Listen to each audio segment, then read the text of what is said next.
But look, would you go as far as to say you think it's fashion? You think that the hijab is a symbol of fascism? Would you ban it? Well, that's a tricky one, isn't it? Because some people would say that that's rather fascistic if you wanted to ban it. Yeah. So it's a tricky one, isn't it? It's quite tricky. I have to say no, of course not. But I do question that this notion of choice. I think it's a specious argument, and and I find young women are taking it up and trying to present it as a symbol of their freedom. Well, there's something wrong with that way of thinking. I'm sorry. I suppose that may emerge from the backlash against it, that given that people feel quite strongly, some people feel quite strongly against it, that women say, no, this is our choice. We are free to wear this if we wish. It's a symbol of our freedom to express our religion. I'm just suspicious of where the thought is coming from and the real reasons behind it. You know, why do you want to keep yourself separate? Why not go and live in Iran for a year and see if you really feel that way and test your ideas out?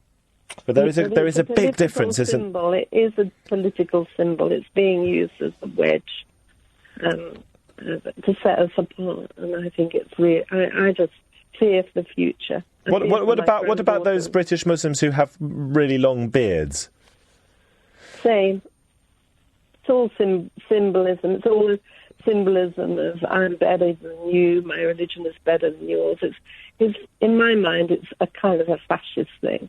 But I spoke to there'd be no mercy. There'd be no mercy from a guy like that, Ian, if they had their way. Well, Ian, in my view, is something of an extremist because he doesn't have any problem with the Iranian regime. And he's not unusual. He's not an unusual. Well, I hope you're not right on that, Sandy. Thank you. As I say, I spoke to a friend of mine who has a long, healthy beard, longer than my beard. I trimmed mine this week actually, and he was saying that as I said earlier, his beard is his form of a hijab. It's about modesty, not about fascism or I'm better than you at all. He would absolutely not claim to be better than me. He's a lovely, modest guy. Abbas, we've got you back. Hope it's a better line. Hi there, Matt. Yeah, sorry, I didn't know how much you heard of my previous conversation. Well, let me put to you what Sandy was just saying. Sandy just called up and she said that she sees the hijab as a sort of as a fascist symbol, and she also has a problem with the Muslim beard, as one might recognise it, and sees that as a way of saying that my religion is better than yours. I do find some of these comments actually quite insulting because there's this assumption that Muslim women are somehow duped or are stupid and can't think for themselves. My wife's doing her second doctorate, for God's sake. She's a very educated woman. Yeah. I don't force her to wear the hijab, but she chose to wear the hijab of her own accord. She's not a gullible, easily led woman. In fact, I damn well lose pretty much every argument that I have with her. She's a very, very articulate, a very intelligent, and certainly a very highly educated woman. Do you think some British Muslims, some British Muslim men, to use your word, do you think they do force their wives to wear the hijab?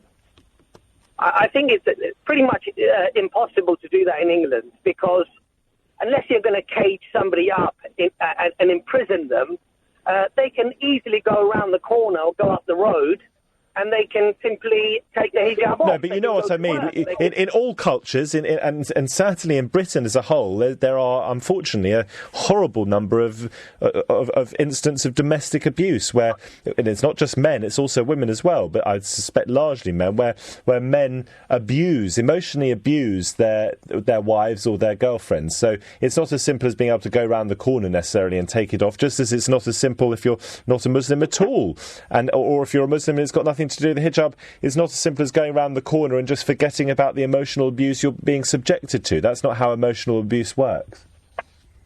Look, the reality is that any religion will have people who will, oppress, or they will insist that their spouse does something or doesn't do something. We get that even in Western culture, where a boyfriend will say, "You're not going out dressed like that." Or a father might say to his daughter, "You're not going to be going out dressed like this," right? So that clearly does happen. But, if you force somebody under duress, I would suggest, yes, that is wrong. But when people make their own free choice and they're doing something, why is there this assumption? Because often these arguments are not evidence-backed. They're not evidence-based. It's just purely either anecdotal or it's just a hunch, a suspicion. And clearly we shouldn't be basing our opinions on just suspicions and hunches. And the reality here is that in England, it's a Western society, it's a free society. I'm not saying that people are not forced into doing things, but to suggest that, these women they're being somehow, forced to do it because of guilt, because of their religion, because of fashion. You clearly don't know anything about the religion, and that's why you're saying the sort of things that you're saying. Who, me? You're not talking about me, are you? No, of course not. Not yourself. I'm talking about, people generally who talk about these things. And there was a lady who won the Nobel Prize, and a Muslim lady who wore the hijab, and she said, "Isn't it amazing that as humankind became more sophisticated and more intelligent, it grabbed onto more things around itself to cover itself up. And yet today, modernity is forcing the woman to do the exact opposite." I mean, we go through all this, all these scandals, sex scandals, politicians, all sorts of walks of life. And Abbas, should we just mention that Malala, of course, won I think the Nobel Peace Prize, and she was this incredibly brave girl from Pakistan who was standing up against for women's rights to education in Pakistan. So look, Abbas, thank you so much. I'd like to hear more from you, but we are now at the time for the news. And I'll tell you what, in the next half an hour, we'll continue with this conversation. 0345 6060 973. We've got a full switchboard.